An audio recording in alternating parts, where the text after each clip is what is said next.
The $50,000 Twitch Rivals tournament recently concluded, and one thing for certain was that I had an amazing time hanging out with you guys casting the games. Now Otter now with the RPG, but the shields are going through. Otter needs to find a player. It's still going to go through. Unfortunately, not there from Otter. Within that, the dominance of Gigz, Netex, and Lycommit was obviously unquestionable, only finishing in second place 2 times out of the 15 matches, resulting in an 86% first place win rate. Obviously, they were against a lot of newer players to the game, mixed in with some of the best players in the game, and they've obviously been playing as a trio for some time. However, they still showed us as a viewer some very valuable examples as to why they are so strong, probably one of the best in keeping the fundamentals of playing the finals cash out to dominate in their competition. So today we're going to break down why Gigz' team was so dominant in Twitch Rivals, and also how much luck was involved in their performance. Starting off with some examples from the first game, we can see Netex here calling to move the team towards the highest point of the map in Las Vegas. Okay. We have height already. We're gonna be looking down on them. I'm gonna go for tap here, right? Bottom left, right here. Bottom left. The reason for this is because Netex simply knows that there's not really much point in taking the low ground to activate the vault. The composition here for these players is of course heavy, medium, so it's one of the strongest in the game currently. If you, for example, had someone so skilled on light, like for example Carnifex, who was playing in this match, or Piggy, then obviously their advice sometimes is to actually set up the gateway above the vault and activate it for faster pacing. However, in this situation, because Gigz' team took that high ground and they obviously don't have a light, they can essentially control the game in one of 3 ways, which all mostly depend on who you're playing against. The first scenario, as most of you guys know, it's the standard kind of use the high ground to your advantage and then punish the players when they are low on health, eventually moving the cash out. The second is mainly when you're kind of in a lobby with a lot of confidence that you kind of just know you're going to dominate, and essentially from that you can delay the Vault 1 so that the other teams on Vault 2 start the cash out A, and then you can third party that cash out A at the right time, and you'll then notice that basically you'll have 2 options if you're successful. You can either head towards Vault 3, which is 15k in value, and have better pacing, or you'll have enough time to third party the original Vault 1 at cash out B, so then no one has any money. The third scenario is usually done if the other teams at Vault 2 are kind of struggling to move it or progress. And basically what you would do is allow the players on Vault 1 to move the cash out so the pacing is fast, and then ambush them at cash out B so that you'll have them on one of the most exposed points in time where they haven't even set up their defenses yet, moving towards the cash out. And that's actually more so coined as my solo queue VARP strategy guide. I call that the Vault Ambush Protocol. We can see in this match that Gigz' team took the first scenario, opting to take the advantage of high ground and then burst onto Otter's team with that advantage. You can also see here though that Gigz' team was actually way behind in terms of cashing out. At 7 minutes 54, the High Notes, which is THiiXY team, paced the cash out the fastest and was ahead of schedule. Now if this actually happens to you, my theory is personally that it's actually secretly a good thing, because most teams will then be targeting THiiXY team, who paced the cash out the fastest on cash out A, because that is the first one active. But a good rule of thumb for you is to kind of allow this pacing to be ahead of you until the other team's cash out is around about 25%. If you kind of start to creep beyond that threshold, then advice from Piggy's macro guide on YouTube is to either throw the cash out away and then head to cash out A, or bring it with you to cash out A to then kind of double cash, because roughly about 70% of the time you're going to still be ending up in a third party scenario anyways, even if you've started the cash out late. But we actually have a better example of this in depth coming up later on in the match. So as we can see here from Gigz' point of view, this is actually why I said like roughly about 70% of the time this strategy will work. Because obviously you can get great advice from top players about pacing, but then that still relies on other players following the rules, which is actually why there's a lot of frustration around the cash out game mode, right? I mean, the overall player base has a lot of frustrations with how third parties are working right now in the finals, and that's actually why Embark has said that they're kind of reworking or kind of looking to make some changes to the cash out game mode to make it more competitively viable. It makes sense on paper, obviously, to head towards the High Notes here, which is THiiXY team on cash out A, which is about 50% complete at this time, but for some reason the Mighty, which is ASU's team, decide to head towards this cash out instead. The thing about the finals is that there's so many opinions and routes and reasons why people make certain decisions that it kind of really does end up being quite random if you think about it. But still, obviously, we'll just break down kind of what's happened so far. So we just had Gigz' team wipe Otter's team, okay? Meaning that Otter's team now essentially have a 25-second respawn timer. So from that perspective, Carnifex, Otter, and Lulu know that the logical cash out to head to first is THiiXY based on pacing. Red is going for B. We have a free cash on A. We have like a clean 3 on 3 on A. So let's look at THiiXY's stream to see why they decided to rotate towards cash out B, even though they were the ones activating the cash out originally. So what happened was that they actually lost the original fight, and they nearly very close got wiped. But then they made the call to, this is in context, they said third-party Gigz' team on cash out B. I think we get mad here and we third the other. I think we third one. I think we let them have it here. That's not a bad place to fight. Yeah, I think we go. I think we go one here. Kills one. Go one here. Of course, the mistake in that is actually not realizing that Otter's team had already gotten wiped. And what they didn't realize is that Otter's team has a free cam right now. That's why I said another tip for you watching is if you're in free cam, use that to your advantage. Dedicate roles to your team in free cam to gain all the information you can on what everyone else is doing, because you can make such good plays around that information that you have. Otter's team, in some really weird way, this is going to sound quite strange, actually have a huge advantage here, because what happened was they saw that THiiXY's team was actually heading towards cash out B, thinking that they'd get a third party, but they also saw that THiiXY's team was simply alone with a ton of pacing to capitalize on. And this is why cash out's decision making is so random, because if you ask top players what option at this exact moment they would pick, regardless of knowing who they're up against, it would be really split. It would be based on compositions, it would be based on skill, it would be based on confidence, it would even be based on the knowledge that they have. So there's two options here. You can either head towards the later Gigz' cash out, which is being attacked by THiiXY's team, giving you a really nice primed third party take at the correct moment, or you can head towards THiiXY's team, which you know isn't being third-partied thanks to the free cam, and take a fairer fight to steal the pacing that they currently have. Okay, so let's go back to Gigz' perspective. They're currently in a great scenario with the high ground and have the cash out in their favor. So what happens with all the scenarios playing out from this moment in time? So again, actually an initial blunder here personally for Gigz, who kind of makes the mistake of diving in first without much communication. Again, you know, this isn't really like a micro guide, but you know, this recovery right here in this individual skill afterwards is just so insane, so I'll kind of just let it play out. Kill two teams. Keep on sync. Getting defense. They fed. I feel on you. Give me. Reloading, dude. Yeah.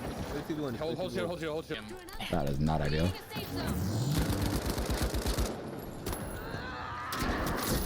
Nice. 1v1. I'm just dead. You got this, bro. You're better. And there you go. Those are the types of fights that I really enjoy seeing in the finals. I mean, if we had more of this as a spectator in tournaments, then I really think that this actual scene can pop off. But aside from that, I just wanted to show you guys that, you know, this point is just so good in favor of Otter's team, regardless of the decision they make. Again, earlier we explained that you have two options, which arguably, I think not one single player would all agree on one or the other, and they're actually both good ideas, which is why I mentioned that even though macro guides help a ton, and on average will make more sense for you, having that as the answer for players is the reason why a lot of people can be frustrated with this mode. Again, obviously, especially because the finals has more than one scenario which can be optimal, that can obviously change the course indirectly of another team playing the game. So Otter, Carnifex, and Lulu has what I call here the knowledge advantage, meaning they can either third party to take a guaranteed team v team fight for pacing, and obviously no option is truly incorrect here personally. Imagine if Otter's team decided to enter as soon as the fight boiled down to a 1v2 on Gigz' side. It would have been a free cash out and reset Team Gigz and THiiXY. However, they did decide on the option of taking on THiiXY's team in a fair team v team fight. Again, this isn't a bad call, but they decided that it's more important to fight for pacing. I want to preface this by saying that I'm in no way a top or pro player. I don't have any experience that these guys have in FPS, and obviously they are way more accomplished in achievements than I'll ever be. However, THiiXY usually plays light, and I think that it actually would have been way better in THiiXY keeping that role. He did actually switch to light later on and performed incredibly well. So I think that a question I get asked sometimes is that, you know, hey THiiXY, should I swap my role for the meta currently ongoing in the finals? You know, even if it means if I'll have less fun or individually I would be worse for some period of time. I personally don't think so. Or even Piggy actually told me on a podcast that he would actually switch to medium if there was a tournament featuring all these top players. So I guess it's some kind of food for thought. But personally, I actually think that Piggy would do just as well or even better by trying to kind of push the boundaries of the norm in the finals. You know, we've noticed that kind of players don't really have as much experience taking on a light in these kind of metas right now. So I think that it could still be a possibility for them to think about that. But you know, if they're going to stick to medium, then stick to medium. Regardless, I'm not saying anyone is to blame in this specific scenario, but I feel that there wasn't really a plan here on LYRIC's team's defense. And mainly the IGL was kind of constantly shifting the players away or kind of getting them to move around based on his play. You know, rather than like more of a solid hold your ground, you know, they kind of forced each other to split up. And I guess that's the reason why Carnifex here is just such a good individual as a light, because he recognized that the players are splitting up and he actually capitalized on that, putting the fight here into a 3-on-2. With this composition, you know, running around kind of scared, draining the cash out timer wasn't the best move, and I feel that they obviously could have easily have held their ground with the utility that they had on the heavies and medium. Again, it's more micro stuff, but I just kind of feel like this was like a really good value for you watching. So I just kind of wanted to add that in, and obviously, yes, Otter's team just slightly managed to steal the cash out, and they then, you know, found themselves ahead in pacing. Anyways, back to Gigz' team. You can just hear how kind of good the thought process of Netex is here, so I'll kind of just let the comms play out for you guys. They're gonna rush 3 top. We need to go 4. We're 2K in front of them. That's fine. We need a plug for sure, though. Yeah. So we're nearly at the halfway point in this match, and their thoughts are essentially on immediately what just happened. So Netex recognizes that the pacing of Otter's team is now on paper superior to theirs, and they're likely soon about to tap Vault 3. At the same time, they realize that 2 teams have spawns, so they need to take Vault 4 as quickly as possible to beat or match the pacing of Otter's team, as they realize that LYRIC's team and Otter's team are heading towards Vault 4. They did not tap. 4. Maybe they're going for 4. Yeah, team on 4. Skipping over to me. Now, personally, I think the call from Carnifex wasn't the greatest here, as when he approached Vault 3, he simply called it off and mentioned to go to Vault 4 instead. Again, if we go back to our options with a little variation this time, because Otter's team wasn't the one to tag the initial Vault and deposit it, they are in second place, but still kind of have a pacing advantage. So really, taking the high ground here, kind of similar to what Gigz' team was doing, was actually not a bad decision. And again, we can actually quickly again go through the options we spoke about earlier, and I'll kind of adjust them with the scenario. So if you guys remember, the first scenario is the standard, you know, use the high ground to your advantage and then punish the players when they were low on health. And obviously we know that ASU's team struggled, but did nearly take down Gigz' team in hindsight. So Carnifex could actually recognize that and respect the position that they have, and then, you know, obviously try and punish ASU's team. The second, obviously we mentioned, is delaying the other vault so that you can attack the cash out in progress. And that is actually, in my opinion, one of the most risky plays, because then obviously it leaves you open to a third party. So what's going to happen is you either have to retake it very quickly or kind of hold it off until 2 teams are fighting, so then your own team can attack at the right time. But again, it relies on a ton of scenarios to play out in your favor. This is technically what Carnifex's team did here, and something I really like seeing Carnifex do is that he actually got himself towards the vault and tapped it for an extra 1k to try and catch up with the money situation on Gigz' team. The third scenario is actually the alternative. Again, it's my VAP strategy. In that basically what you can do is you can track the players transporting the vault and actually ambushing them either just before they deposit, so you can attempt to get that 2k bonus, or after they deposit, so they are quite exposed. So personally, what I would have done here is actually ran the third scenario. So we know that Vault 4 is going to be delayed, right? We can see that LYRIC's team and Gigz' team is fighting on it, and I would have attempted to take on ASU's team before they deposited the vault into cash out D. But again, I only started the game. I'm a nub. Okay, so Carnifex probably had an either deepened reason, you know, why he executed this option instead. But I feel that third partying on a vault is just very valueless in this exact scenario. Back to Gigz' team. They're presented with a scenario that's pretty much a difficult one. They themselves have been delayed, and then even Netex here is calling that the other team, which is ASU's team, are literally just sitting on cash out C. He's plugged. They're just sitting on C. It's just 2 people, though. You think if I dip us there? Where's Gigz? 2 coin on me. I'm fighting King. I'm trying to get out. Yeah, no, I'm just dead. So a call here is actually made to rotate off and head towards cash out D to respect LYRIC's team's dominance here taking the vault, and to third party those players. This will then essentially set up a battle between Team Otter, Team ASU, and Team Gigz. This actually gives THiiXY team some fresh air, and technically they should transport that cash out C to start the deposit as soon as possible. However, and this is where the excellence of the course comes in from, I think, Netex here, as basically he finds that instead, THiiXY team actually decide to ditch the cash out early and head towards cash out D. They did not go for the money. No, Right here. they saw us. No. They're going D. They're going D. We should plug 4. We should plug I 4. think we plug and then We plug?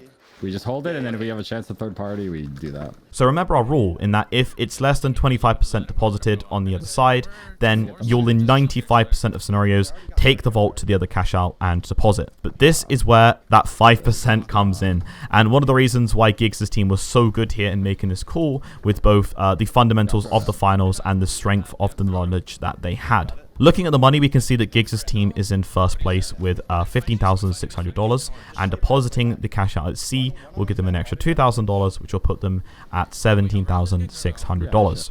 They know that every team is fighting on cash out D right now, potentially giving a wipe scenario as well to Otter's team at $13,580 with 3 minutes left on the clock. So really, Otter's team don't even want to commit to this fight that they're taking. They also recognized in how good of a position this cash out is in, and that it can, obviously it can be held from the high ground, it can be held from hotels, and it's just overall a really messy cash out to attack, especially if you're being third partied. So with this scenario, we can kind of just hear how problematic THiiXY's situation is right now. HU's team has deposited, they're holding from the high ground, Otter's team can't wipe, and now THiiXY's team is approaching the cash out as well. And again, this gives a really difficult option spree for THiiXY. He literally says, I don't know, when asked what the plan should be, and that's something that you should never hear, really, if you're playing the finals.